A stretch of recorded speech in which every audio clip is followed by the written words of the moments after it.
Aadmi party Varappetty panchayat കമ്മിറ്റിയുടെ ആഭിമുഖ്യത്തിൽ പ്രതിഷേധ സംഗമം സംഘടിപ്പിച്ചു. യോഗത്തിന്റെ ഉദ്ഘാടന കർമ്മം സംസ്ഥാന കമ്മിറ്റി അംഗവും മണ്ഡലം കോർഡിനേറ്ററുമായ ജോൺസൺ കറുകപ്പിള്ളിൽ നിർവഹിച്ചു.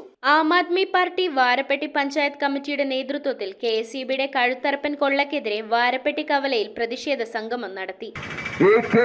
നമുക്കറിയാം, KSEBിയെ ഞങ്ങൾ വിളിക്കുന്നത് കുറുവാ സംഘമെന്ന. കുറുവാ സംഘം ഇരിക്കുമ്പോൾ KSEB അവർ നമ്മെ കറന്നുകൊണ്ടിരിക്കുക.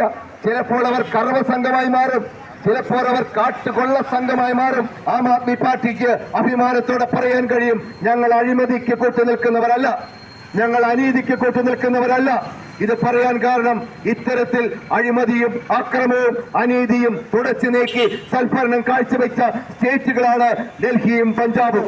കേരളത്തിൽ ഉൽപ്പാദിപ്പിക്കുന്ന വൈദ്യുതി എന്ന് പറയുന്നത് നമ്മുടെ ഉപഭോഗത്തിന്റെ 4% മാത്രമേ ഉള്ളൂ. 25% വൈദ്യുതി മാത്രമേ കേരളം ഉൽപ്പാദിപ്പിക്കുന്നുള്ളൂ. എന്തേ കാരണം? ഇവിടെ 250ഓളം ജലവൈദ്യുത പദ്ധതികൾ പ്രവർത്തിക്കാതെ കിടക്കുക, പ്രവർത്തിക്കാതെ കമ്മ്യൂണിറ്റി സിറ്റിംഗ് നടത്തിയത്.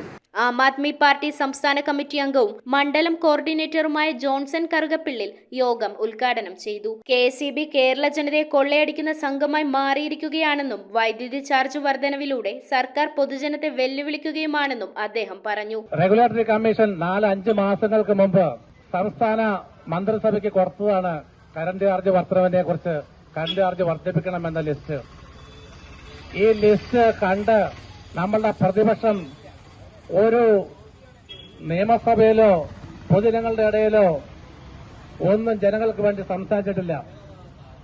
ആം ആദ്മിയുടെ സംസ്ഥാന പ്രസിഡന്റുമായ വിനോദ് മാത്യു വിൽസൺ 4 മാസങ്ങൾക്ക് മുമ്പ് റെഗുലേറ്ററി കമ്മീഷന്റെ ഈ തട്ടിപ്പിനെതിരായിട്ട് പല ക്യാമ്പയിനുകൾ നടത്തി ജനങ്ങളെ ഈ ക്യാമ്പയിനിലേക്ക് വിളിച്ചു വരുത്തി ഇതിന് ദോഷവശങ്ങളും ജനങ്ങൾക്ക് മനസ്സിലാക്കി കൊടുക്കുകയുണ്ടായി. AAP വാരപ്പെട്ടി പഞ്ചായത്ത് പ്രസിഡന്റ് അധ്യക്ഷത വഹിച്ച യോഗത്തിൽ പാർട്ടിയുടെ മുതിർന്ന നേതാവും മുൻ ജില്ലാ കമ്മിറ്റി അംഗവുമായ രവി കീരമ്പാറ, പിയോഴ്സൺ ഐസക്, എൽദോ പീറ്റർ, ബാബു പിച്ചാട്, ഷാജു കൂത്തമറ്റം, കുഞ്ഞിത്തൊമ്മൻ, രവി ഇഞ്ചൂർ, ജേക്കബ്, ജോയ് കാട്ടുചിറ, ദിവാകരൻ എന്നിവർ സംസാരിച്ചു. അരവിന്ദ് കെജ്രിവാൾ ആം ആദ്മി പാർട്ടി അധികാരത്തിൽ വന്നത് തന്നെ ഒരു പ്രഖ്യാപനമായിട്ടാണ്. അത് മറ്റൊന്നുമല്ല, 200 യൂണിറ്റ് കറണ്ട് സൗജന്യമായി കൊടുക്കും, കുടിവെള്ളം സൗജന്യമായി കൊടുക്കുമെന്ന 2 പ്രകടന പത്രികയിൽ 2 പ്രധാനപ്പെട്ട കാര്യങ്ങൾ മുമ്പോട്ട് വെച്ചുകൊണ്ടാണ്. News bureau, Kothamangalam. എന്താ ഒരു ആലോചന? നല്ലൊരു ആലോചനയാണ്. അതെന്താ ആലോചന? ഒരു കല്യാണാലോചന. എവിടുന്നാ? ചാവറ മാട്രിമോണിയിൽ നിന്ന്. ഇനി ഒന്നും ആലോചിക്കണ്ട, നല്ല ആലോചനകൾക്ക് ചാവറ മാട്രിമോണിയിൽ രജിസ്റ്റർ ചെയ്യൂ.